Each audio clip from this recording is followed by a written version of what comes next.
When lightning killed every system on a packed airliner over the Atlantic Ocean, 294 passengers faced certain death. No radios. No navigation. Flying blind, 850 miles from land. Then a small voice crackled through the darkness, a child who knew secrets that could save them all. Before you watch full story, comment below from which country are you watching. Don't forget to subscribe for more amazing stories. It was a perfect day of flying, clear skies over Boston. Calm winds. Not a storm cloud anywhere. Atlantic Airlines Flight 628 was just another routine Tuesday afternoon departure, Boston Logan to London Heathrow, 7-hour transatlantic crossing, 294 passengers, experienced crew. The Boeing 777-300ER was only 4 years old. Fresh maintenance. Every system tested perfect. Engines purred smoothly during taxi. Tower cleared them for takeoff at 3:42 p.m. Eastern. Captain Rebecca Torres, 29 years flying, 18,000 hours, handled the rotation herself. Clean. Professional. Textbook. First Officer Marcus Webb, ex-Air Force, 12,000 hours, called out altitudes as they climbed over the Atlantic, positive rate, gear up. 1,000 feet. Rebecca glanced at the weather radar. Empty. Not even a hint of precipitation within 500 miles. The Atlantic was behaving like a calm lake today, rare and beautiful. Control, Atlantic 628 is passing 10,000 feet, climbing to flight level 370, Marcus transmitted. Atlantic 628, Roger. Contact Boston Center on 124.52. Have a good flight. Everything was routine. Perfectly, boringly routine. The kind of flight that pilots dream about, smooth air, clear skies, functioning equipment, and a well-rested crew. For 2 hours and 47 minutes, Flight 628 cruised smoothly at 37,000 feet. Passengers watched movies, read books, slept. Flight attendants served meals. The cockpit was quiet, peaceful. 850 miles from land in any direction. Halfway between continents. Over the deepest part of the North Atlantic. But you know what? Sometimes the difference between a normal day and a disaster is just a tiny moment that no one expects. And sometimes that moment involves a massive lightning bolt that shouldn't exist in clear skies, striking the aircraft with the force of a small nuclear weapon. Then everything went dark. Not just the lights. Everything. Every screen. Every instrument. Every radio. Every navigation system. Complete electrical death. Captain Rebecca and First Officer Marcus were suddenly flying a 777 at 37,000 feet over the Atlantic Ocean with no instruments, no radios, no GPS, no way to navigate, and no way to call for help. 294 passengers. 850 miles from land. Flying blind. And in the very back of the aircraft, in seat 42C, a 12-year-old girl named Mia Hayes was about to do something her missing mother taught her, something that would make the entire U.S. Navy freeze in disbelief. Let me make this clear, nothing about this flight seemed dangerous. Atlantic 628 departed Boston at 3:42 p.m. The 777 climbed smoothly to 37,000 feet. Rebecca engaged the autopilot and settled in for the long cruise across the Atlantic. The weather couldn't be better. Not a cloud anywhere. The route took them along the standard North Atlantic track, optimized for winds, away from storm systems.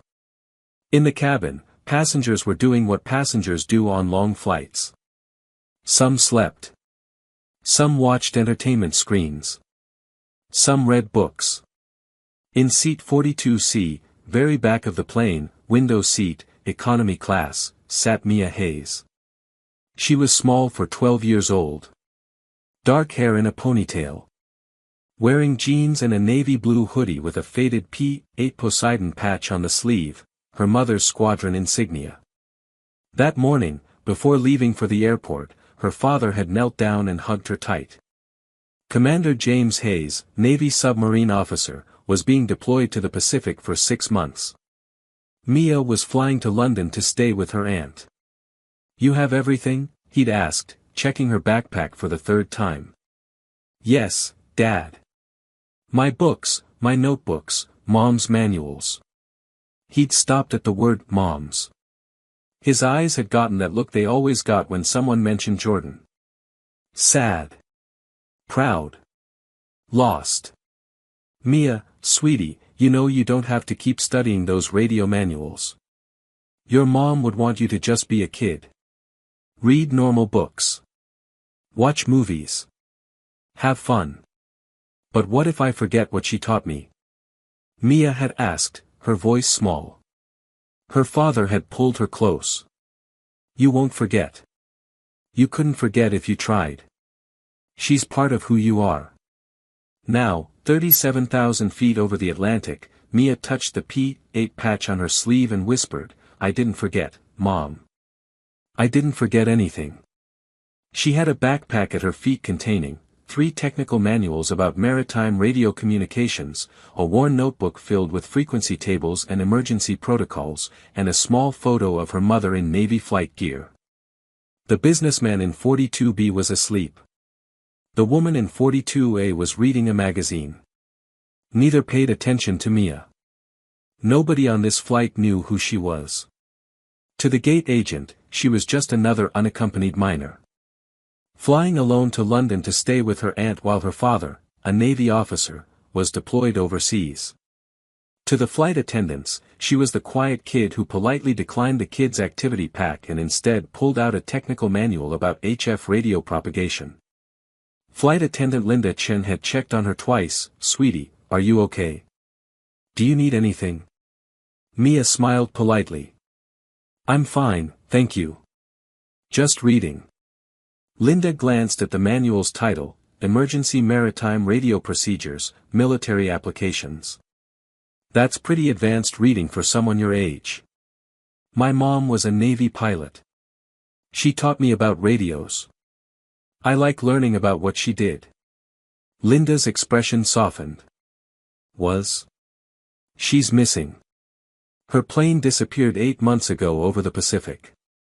They say she's gone, but I don't believe it. I think she's still out there somewhere." Linda didn't know what to say. "I'm sorry, sweetie." Mia went back to her manual. What Linda didn't know, what nobody knew, was that before Commander Jordan "Shark" Hayes disappeared, she spent 3 years teaching her daughter everything she knew about emergency communications. Not as a game. As preparation. Shark knew the risks of her job. Flying submarine patrol missions over hostile waters. Long solo flights with no backup. Equipment failures hundreds of miles from help. So she taught Mia, if you're ever on a plane and something goes wrong and the radios fail, you need to know what to do. Not because you'll ever need it, but because knowledge is survival. At age 9, Mia could identify radio frequencies by sound. At age 10, she knew emergency protocols for maritime distress calls. At age 11, she'd practiced operating backup radios using only battery power. Her mother made it into a game at first. "Let's play emergency radio," Shark would say on Saturday mornings. They'd sit in the garage with old military radios, and Shark would teach her daughter the frequencies, the protocols, the exact words to use when everything else failed. "Why do I need to know this, Mom?" Mia had asked once, when she was 10. Shark had looked at her seriously. "Because I fly over the ocean for days at a time, sweetie. Miles from anyone. And if something happens to me, or if something happens to you someday when you're flying somewhere, you need to know how to save yourself. You need to know how to be the voice when everyone else is silent." Mia had memorized it all. The frequencies. The call signs. The emergency procedures. She'd done it because her mother asked. She'd done it because it made her feel close to the job her mother loved. She never imagined she'd actually need it. At age 12, she was about to use every skill her mother taught her.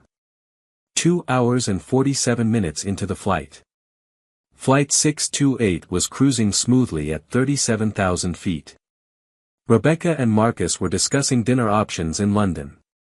The weather was still perfect. A massive lightning bolt, appearing from nowhere in clear skies, struck the aircraft's nose cone with a blinding flash.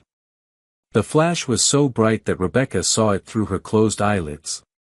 The sound, if you could call it a sound, was more like a physical force that slammed through the cockpit. Every hair on her arms stood up.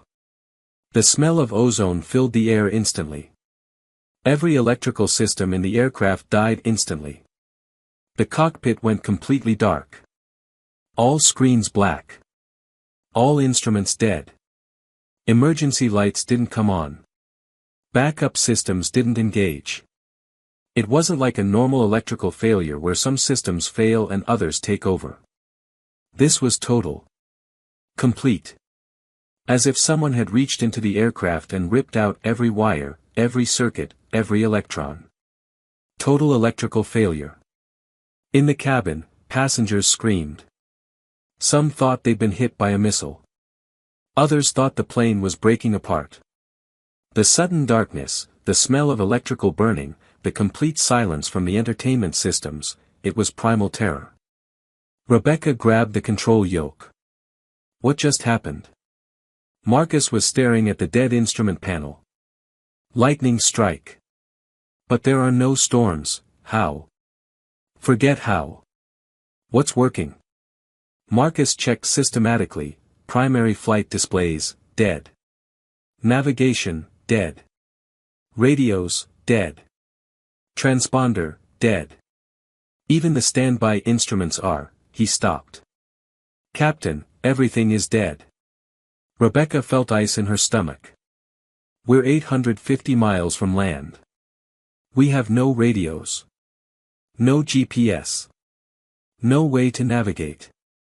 No way to call for help. We still have engines. We can fly manually using the sun for direction. And how long until we run out of fuel with no way to contact airports? We can't just show up at Heathrow with no communication. Marcus pulled out the emergency checklist, a laminated card they'd never actually expected to use. Total electrical failure. Step 1, attempt to restart auxiliary power unit. Step 2, check circuit breakers. Step 3, he stopped. Captain, none of this is working. The APU won't start.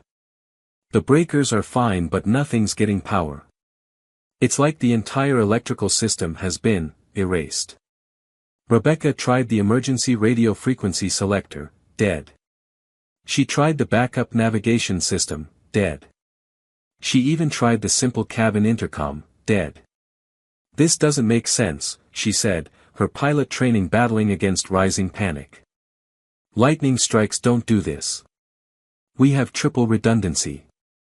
We have backup systems for our backup systems. How can everything be gone? Marcus was checking the circuit breaker panel with a flashlight, one of the few things still working, running on its own battery. Every breaker looks fine. No trips. No shorts. It's like the lightning didn't just strike us, it erased our entire electrical infrastructure. Could it have been an EMP? Rebecca asked, the thought hitting her like ice water. Out here? Over the Atlantic? Who would? Marcus stopped. They both realized the horrible implication. If this was deliberate, they were truly on their own. Rebecca's mind was racing through options. They had about 4 hours of fuel remaining. They could maintain altitude and heading using visual reference to the sun and horizon. But eventually they'd need to descend, navigate to an airport, and land, all without instruments. We need to declare an emergency, she said. Then realized the absurdity. But we can't declare anything. Nobody knows we're in trouble. When we don't check in at the next waypoint, ATC will start looking for us, Marcus offered. That's 40 minutes from now. Then another hour before they escalate to search and rescue. By then we'll be, she didn't finish the sentence. In the cabin, passengers were panicking. The lights had flickered and died. Entertainment screens were black. Overhead lights out. A woman in row 15 was praying loudly in Spanish. A businessman in first class was demanding answers that no one could give. Children were crying. Parents were trying to stay calm for their kids while terror clawed at their own throats. The emergency exit lights were the only illumination, dim, eerie, casting long shadows down the aisles. It felt like being in a flying tomb. In seat 8C, a retired airline pilot named David Chen unbuckled and made his way forward. He'd flown 747s for 30 years. He knew what total electrical failure meant. He knew how bad this was. "We're still flying," he told passengers near him, trying to project calm he didn't feel. "The engines are running. We're maintaining altitude. The pilots know what they're doing." But even he didn't know how they could land without instruments. Without radios. Without any way to contact the ground. Flight attendant Linda was making an announcement using a battery-powered megaphone. "Ladies and gentlemen, we've experienced an electrical issue. The crew is working to resolve it. Please remain calm." But Linda knew this was bad. Really bad. She went to the rear galley to check emergency equipment. That's where Mia found her. Mia unbuckled and walked to the rear galley. She saw Linda frantically checking emergency equipment lockers. "Excuse me. Ma'am." Linda turned. "Sweetie, you need to get back to your seat. I think I can help. My mom taught me about emergency radios. There should be a battery-powered HF radio in one of these lockers. For maritime emergencies." Linda stared at this 12-year-old. "How do you?" "My mom was Navy. Commander Jordan Hayes. Call sign Shark. She flew maritime patrol. She taught me that commercial aircraft have backup radios that don't rely on main electrical systems. Can I look?" Linda was desperate enough to try anything. "Go ahead." Mia opened emergency locker E7. Pulled out a portable HF radio transceiver. Battery-powered. Designed for life raft emergency communications. This is it. It's designed to work when everything else fails. Her hands were shaking as she examined it. It was exactly like the one her mother had shown her. Same model. Same controls. Shark had made her practice on one just like this. She turned it on. The battery indicator showed 73% charge. Mia pulled out her notebook, filled with frequency tables her mother made her memorize. Her mother's handwriting was on every page. Notes. Diagrams. Frequencies circled in red.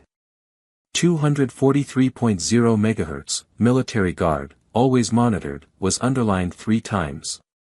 What frequency should I use? Linda was in shock. I don't know, I'm not a pilot. Okay. I'll try the military emergency frequency. My mom said Navy patrol aircraft monitor it constantly. Mia tuned the radio to 243.0 MHz, military emergency frequency. She took a deep breath. Her hands were shaking. She keyed the microphone and spoke in a small, shaky voice. Hello? Is anyone listening?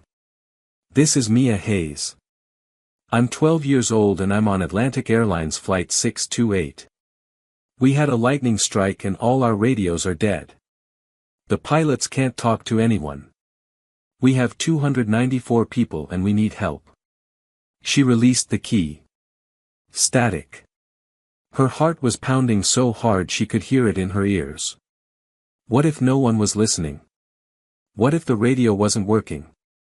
What if she'd set the frequency wrong? She looked down at her notebook. Her mother's handwriting stared back at her. Stay calm. Speak clearly. Use proper protocol. Someone is always listening on guard. Mia took a deep breath and tried again. This time, she remembered her mother's voice during their practice sessions. Confidence, sweetie. Even when you're scared, sound confident. It helps people trust you. She tried again, voice steadier this time. My mom is Commander Jordan Hayes. Navy pilot. Call sign Shark. She taught me to use this radio. We're somewhere over the Atlantic Ocean. I don't know exactly where. Please, if anyone can hear me, we need help. Static. Then, a voice. Station calling on guard frequency. This is U.S. Navy P-8 Poseidon, call sign Hunter, 7. Did you say your mother is Commander Jordan Hayes, call sign Shark? 200 miles south of Flight 628's position. Lieutenant Commander Jake Raider Martinez was piloting a Navy P-8 Poseidon submarine patrol aircraft. His crew was conducting routine maritime surveillance. When Mia's voice came over the military emergency frequency, every crew member froze. It wasn't just that a child was transmitting on a military frequency, that was shocking enough. It was the name. Did she just say Shark? One of the sensor operators whispered. Lieutenant Sarah Chen, the tactical coordinator, pulled off her headset. That can't be right. Shark's been gone for 8 months. Kia. We were at her memorial. Jake's throat was tight. He'd flown 3 missions with Commander Hayes. She'd taught him tricks about submarine detection that weren't in any manual. She'd saved his career once when he'd made a navigation error over the Pacific. Jake keyed his mic. Station calling, this is Hunter, 7. Confirm you said Commander Jordan Hayes, call sign Shark. Please verify. Mia's voice came back, young, scared, but trying to stay calm. Yes, sir. My mom is Commander Jordan Hayes. She disappeared 8 months ago on a mission. They said her plane was lost. But before she disappeared, she taught me emergency radio procedures. She said someday I might need them. Jake closed his eyes for a moment. 8 months ago. He remembered that day. The day Shark's P-8 didn't return from patrol. The day the Navy declared her missing. The day they stopped searching. He remembered Shark talking about her daughter during their missions together. My Mia's smart, she'd say during the long, boring hours over empty ocean. Smarter than me. She understands radio theory better than half my crew. I'm teaching her everything I know. Jake had laughed. Why? She's what, 10 years old? Because knowledge doesn't expire, Shark had replied seriously. Because you never know when you'll need it. Because I want her to be able to save herself if I'm not there. Now Jake understood. Shark had known. Somehow, she'd known. Jake's hands were shaking on the controls. Every Navy pilot knew Shark. The legend who could find submarines nobody else could detect. Who flew 18-hour solo missions. Who disappeared 8 months ago and was declared Kia. Mia, this is Lieutenant Commander Martinez. I flew with your mother.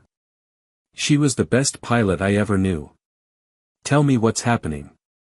Mia explained, lightning strike, total electrical failure, no radios, pilots can't navigate or communicate, 294 people, 850 miles from land. As she talked, Jake was already on the intercom to his crew. Sarah, contact Atlantic Control immediately. Tell them we have Atlantic 628 on emergency frequency. Total electrical failure. Get Coast Guard, get Iceland, get every asset in the North Atlantic moving now. Sarah was already typing furiously on her tactical console. Iceland is scrambling F-15s. Coast Guard is alerting all vessels in the area. Atlantic Control is clearing a corridor. Jake turned his P-8 toward Flight 628's last known position. Mia, listen to me carefully. We're coming to you. We're going to get you home. But I need you to be brave for a little while longer, okay? Jake transmitted, Mia, you're doing great. Stay on this frequency. I'm going to contact Atlantic Control and coordinate rescue. Can you connect this radio to the cockpit so the pilots can talk to me? I don't know how to do that. The PA system isn't working. That's okay. You're going to be our relay. You talk to me. I'll tell you what to tell the pilots. Can you do that? Yes, sir. Good. First, I need you to go to the cockpit and tell the pilots that Navy aircraft have established contact. Tell them we're going to guide them to land. Can you do that? Mia's voice was small but determined. I can do that. My mom would want me to. For the next 3 hours and 22 minutes, Mia Hayes, 12 years old, sitting in the rear galley with a battery-powered radio, became the only communication link between a blind aircraft and the outside world. She ran back and forth between the cockpit and the rear galley. Jake, via radio of Mia, asked the pilots what their current heading is based on the sun's position. Mia, to cockpit, Captain Torres, the Navy pilot wants to know your heading using the sun. Rebecca, tell him approximately 085 degrees. Mia, via radio, he says 085 degrees. Jake, good. Tell them to turn to heading 070 and maintain that heading. We're vectoring them toward Reykjavik, Iceland. It's 380 miles ahead. Mia, to cockpit, turn to 070 degrees. You're going to Iceland. It's 380 miles away. Back and forth. Again and again. Mia's small voice carrying instructions, relaying information, never once breaking down even though she was exhausted and scared. By the second hour, her legs were cramping from running between the cockpit and the galley. Her voice was getting hoarse. Other passengers offered to help, but she refused. My mom taught me, she kept saying. I know what to do. Word had spread through the cabin about what was happening. The 12-year-old girl in the back was somehow communicating with the Navy. She was guiding the pilots. She was saving them all. David Chen, the retired pilot, made his way to the rear galley. He saw Mia, small, exhausted, her notebook open, the radio in her hands, and his eyes filled with tears. What's your name? He asked gently. Mia Hayes, she said, not looking up from her frequency charts. Mia, I'm a pilot. I flew for 30 years. What you're doing right now, I've never seen anything like it. You're a hero. She looked up at him with red, tired eyes. I'm not a hero. I'm just doing what my mom taught me. She's the hero. Then she taught you well, David said. And she'd be proud of you right now. The radio crackled. Jake's voice, Mia, we need the next heading update. She was back on her feet instantly, running toward the cockpit again. Linda brought her water. The pilots thanked her each time she appeared in the cockpit doorway. Captain Torres had tears in her eyes watching this 12-year-old girl refuse to quit. You're saving all of us, Rebecca told her during one relay. You know that, right? Mia just nodded and ran back to the radio. At hour 2 and 43 minutes, Mia noticed the battery indicator on the radio dropping. 27%. Then 24%. Then 19%. Her heart jumped into her throat. The radio was dying. If it failed, they'd lose communication. The pilots would be blind again. Everything would be lost. She keyed the mic, trying to keep her voice steady. Hunter, 7, this is Mia. The radio battery is at 19% and dropping fast. How much longer until we land? There was a pause. Then Jake's voice, calm but urgent, Mia, you're 38 minutes from touchdown. We need that radio for 38 more minutes. Can you reduce transmission frequency? Only critical updates. Yes, sir. I can do that. Linda, watching Mia's face go pale, asked, what's wrong? The battery. It's dying faster than it should. Must be old. We have maybe 30 minutes of power left. And if it dies? Mia looked at her with eyes far too old for 12 years. Then we're flying blind again. And we might not make it. She watched the battery percentage tick down, 17%. 15%. 12%. Every transmission now was a calculated risk. Every word had to count. The F-15 fighter jet scrambled from Iceland to escort Flight 628 in. When the lead fighter pulled alongside the 777, the pilot transmitted, "Hunter, 7, we have visual on Atlantic 628. Confirm, is that really Shark's daughter coordinating this?" Jake's voice was emotional, affirmative. Mia Hayes. Age 12. Using procedures Shark taught her. She's been relaying for 3 hours without a break. That's Shark's kid, all right. She doesn't quit. Captain Rebecca Torres looked out her cockpit window and saw the F-15 formation. 2 fighters on each side. Close enough that she could see the pilots' helmets. They were giving her hand signals, thumbs up, pointing toward Iceland, showing her the way home. For the first time since the lightning strike, she felt hope. They weren't alone anymore. The most advanced fighter jets in the world were guiding them. And a 12-year-old girl was their voice. "Marcus," she said quietly. "We're going to make it." "Because of that kid," Marcus replied, his voice thick with emotion. "Because of Mia." At 200 miles from Iceland, Mia's voice was hoarse from talking for 3 hours straight. Jake transmitted, "Mia, you've done an incredible job. We're almost there. Final approach coming up.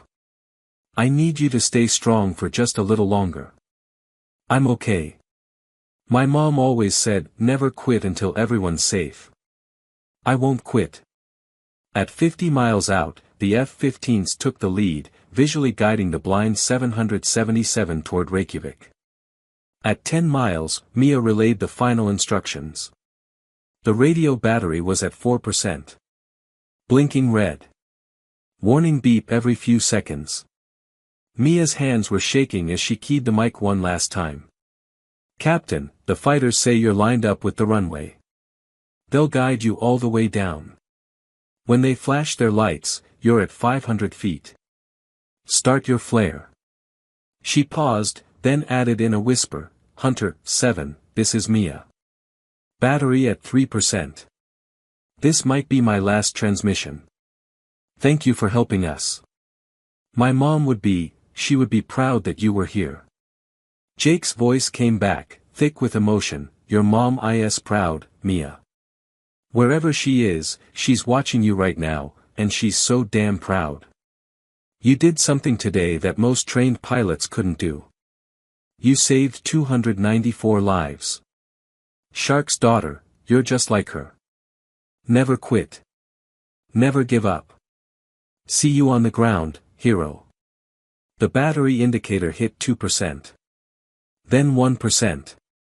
Then the radio went silent. Dead. Empty. Mia clutched it to her chest and ran to the nearest window. She could see the runway now. The lights. The emergency vehicles. They were almost there. "Come on," she whispered. "Come on, Captain Torres. You can do this. Just a little more." Rebecca was hand-flying based on visual reference to the fighter jets. No instruments. No altitude indicator. Just pure piloting skill and trust. Her hands were steady on the yoke, but inside she was terrified. She'd never landed a 777 without instruments. Nobody had. It was supposed to be impossible. Marcus called out their descent rate based on watching the ocean get closer. "I think we're at 1,000 feet. 800, descending too fast." "I've got it," Rebecca said, pulling back slightly. The fighters flashed their lights. Rebecca pulled back gently on the yoke. She felt the 777 float for a moment, suspended between sky and earth. The 777's wheels touched the runway, firm but controlled. 294 passengers alive. 0 fatalities. The cabin erupted in screaming, crying, praying, cheering. Emergency vehicles surrounded the aircraft the moment it came to a stop. Fire trucks. Ambulances.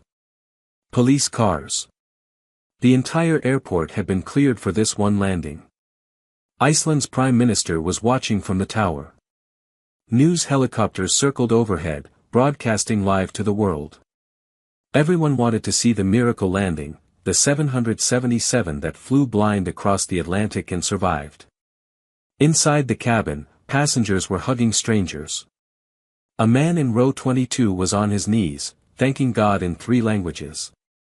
The woman who'd been praying in Spanish was kissing a photo of her grandchildren. Mia collapsed in the rear galley, still holding the radio, tears streaming down her face. Linda was there immediately, pulling her into a hug. "You did it, sweetie. You saved us all." Mia couldn't speak. Her voice was completely gone now. 3 hours and 22 minutes of constant communication had left her throat raw. But she didn't need to speak.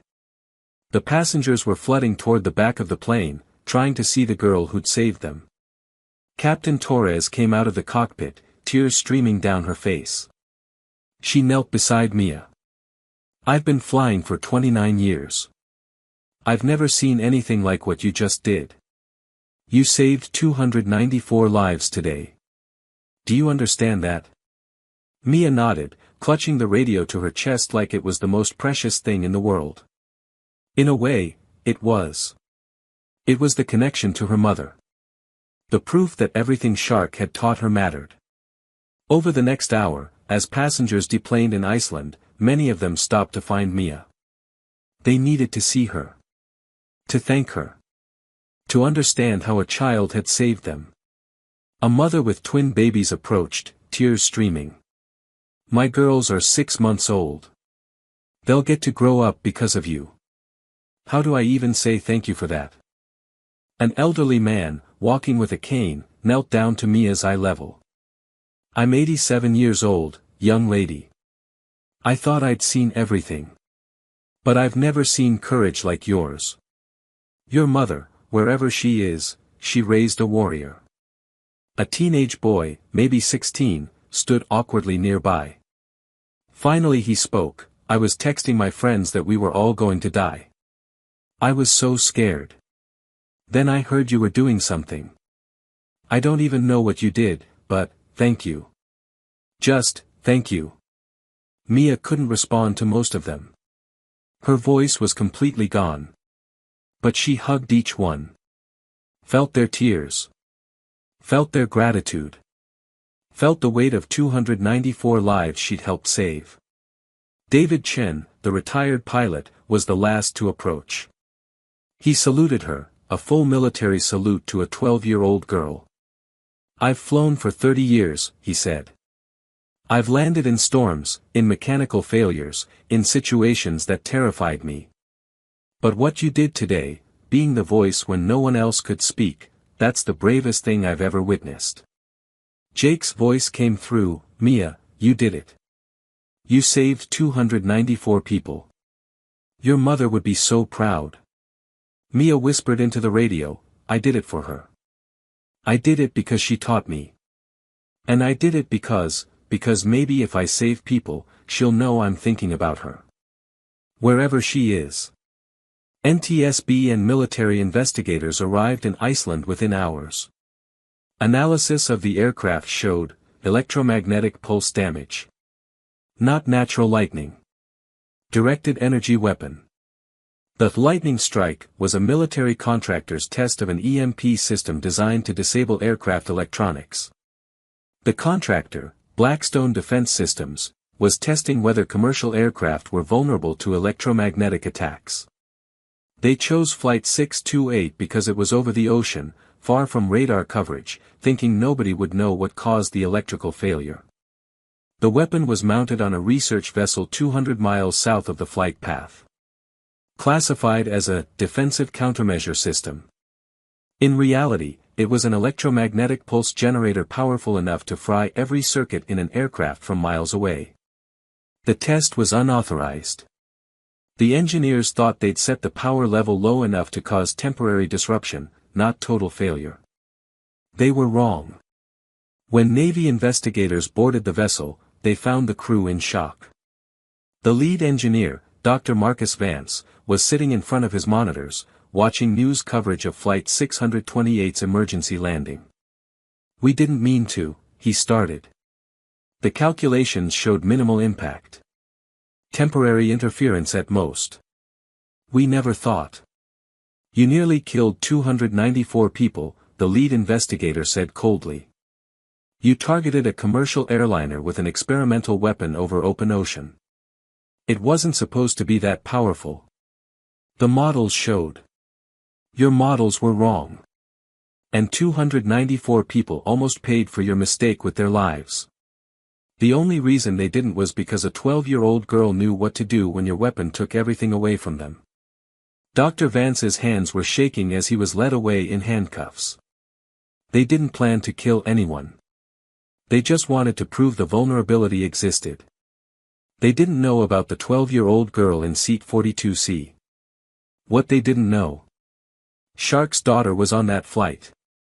Shark had taught her daughter classified emergency procedures. That 12-year-old girl would become the voice that saved 294 lives.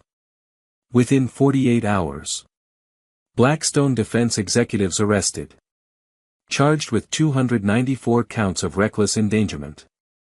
EMP weapon program shut down. International ban on directed energy testing near civilian aircraft. The story went global within hours. News channels around the world ran the headline, "12-year-old girl saves 294 lives using radio skills taught by missing Navy pilot mother." Aviation experts were stunned. "What this child did was extraordinary," one former airline captain told CNN. "She became a human relay system for 3.5 hours. She never panicked. She never quit. That's not just training, that's courage." The recording of Mia's transmissions was released to the public. People around the world listened to her small, determined voice. "My mom is Commander Jordan Hayes, call sign Shark. She taught me to do this." Social media exploded with tributes. Hashtag Shark's daughter trended worldwide. Navy veterans posted photos of themselves with Commander Hayes. "Shark taught half the pilots in maritime patrol," one retired commander wrote. "Now her daughter is teaching all of us what real courage looks like." But there was something else. Something the Navy didn't want to talk about publicly. 2 weeks after the incident, Admiral Rebecca Stanton, Director of Naval Air Operations, visited Mia at her aunt's house in London. "Mia, I need to tell you something about your mother." Mia's heart stopped. Did you find her?" "We don't know. But we found something. Your mother's last transmission before she disappeared included encrypted coordinates. We thought it was just her position. But after listening to you use her exact procedures, we realized, she was teaching you a code." Admiral Stanton pulled out a map. "The emergency frequencies you used, the specific protocols, they match a pattern. Your mother was trying to tell us something." "What?" "We think she's alive. We think she survived whatever happened to her aircraft. And we think she's been trying to signal us using methods only someone she trained would understand." Mia's eyes filled with tears. "You're looking for her." "We've been looking for 8 months. We just didn't know what we were looking for. But you showed us. The way you used those radios, those procedures, that's Shark's signature. She taught you so precisely that you became her voice." The Admiral pulled out a file. Inside were transcripts of Mia's radio transmissions. Next to them, transcripts from Shark's last mission. The phrasing was identical. The protocol usage was exactly the same. "Your mother left you a code, Mia. She taught you exactly how she would communicate in an emergency. When we heard you on that radio, it was like hearing Shark herself. That's when we realized, she trained you to be her backup voice. So what happens now? Now we keep looking. And Mia, what you did on Flight 628 proves your mother's training works. You saved 294 people using skills she gave you. That tells us she's out there somewhere, still fighting, still teaching, still being shark." The Admiral paused, choosing her words carefully. "Your mother wasn't just a great pilot, Mia. She was a teacher. She trained more maritime patrol pilots than anyone in Navy history. And every single one of them will tell you the same thing: Shark didn't just teach you how to fly. She taught you how to survive. How to think. How to never quit." "She taught me that too," Mia said softly. "Yes, she did. And because of that, 294 people went home to their families. That's Shark's legacy. Not just what she did in the air, but what she passed on to others. Including you." 6 months later. Mia Hayes stands at a Navy ceremony honoring the crew of Atlantic Flight 628. She's wearing her mother's P-8 squadron patch on her jacket. Admiral Stanton presents her with a Navy Civilian Service Medal, the highest honor for non-military personnel. Mia Hayes. Age 12. Using emergency radio procedures taught by her mother, Commander Jordan "Shark" Hayes, she coordinated the rescue of 294 passengers and crew when all other communications failed. Her courage, her skill, and her refusal to quit saved lives. The crowd stands and applauds. Mia sees Captain Rebecca Torres in the audience, crying. First Officer Marcus Webb salutes her. Flight Attendant Linda Chen blows her a kiss. Every single passenger from Flight 628 is in attendance. They came from all over the world to be here. To see the 12-year-old girl who saved their lives. One passenger, an elderly man from seat 23B, approaches Mia after the ceremony. He's crying. "I'm a grandfather," he says. "I was flying to London to meet my first grandchild. Because of you, I got to hold her. Thank you." Mia hugs him. She's hugged 47 people today. Every hug reminds her why her mother taught her those procedures. Afterward, Lieutenant Commander Jake Martinez approaches. "Your mother would be incredibly proud, Mia. Do you really think she's alive?" "I do. And I think she knows what you did. Somehow." Jake pulled out a small object from his pocket. A worn flight patch, Shark's original P-8 squadron patch from her first deployment. He'd been carrying it since the day she disappeared. "She gave this to me on my first solo patrol. Said it would keep me safe. I want you to have it now." Mia's eyes filled with tears as she took the patch. It smelled faintly of jet fuel and salt water, the smell of her mother's flight suit when she'd come home from missions. "I have something too," Mia said quietly. She reached into her backpack and pulled out the emergency radio, the one that had saved 294 lives. "The Navy said I could keep it. I'm going to put it in a case. With Mom's photo. So I never forget what she taught me." Mia looks at the sky, the same sky her mother disappeared into 8 months ago. "I'm going to keep learning. Keep studying radio procedures. Keep preparing. Because when they find her, when she comes home, I want her to know I didn't quit. Just like she taught me." Jake salutes her. A 12-year-old girl wearing her mother's squadron patch. Asterisk asterisk asterisk. The Hayes Protocol, Mia's emergency radio relay techniques, is now standard training for airline crews worldwide. Every commercial airline now carries battery-powered emergency HF radios in rear galleys. Flight attendants are trained in basic relay procedures. Aviation academies teach Mia's story as a case study in crisis communication. The FAA mandated electromagnetic pulse protection testing for all new aircraft. Blackstone Defense Systems was dissolved, its assets seized, its executives serving prison sentences ranging from 15 to 25 years. Atlantic Flight 628, 294 souls saved by a 12-year-old girl who refused to let her mother's voice die. Commander Jordan "Shark" Hayes, missing 8 months. But her daughter proves legends don't disappear, they pass their knowledge forward, voice by voice, frequency by frequency, until the day they come home. 3 weeks after the ceremony, a coded transmission was intercepted by a Navy listening post in the South Pacific. The encryption pattern matched Shark's personal signature. The coordinates pointed to an uncharted island 2,000 miles from her last known position. The search for Commander Hayes was quietly resumed. This time, they knew what they were looking for. This time, they had hope. Because if Mia could save 294 lives using her mother's training, then somewhere out there, Shark was still fighting. Still surviving. Still being the legend who never quit.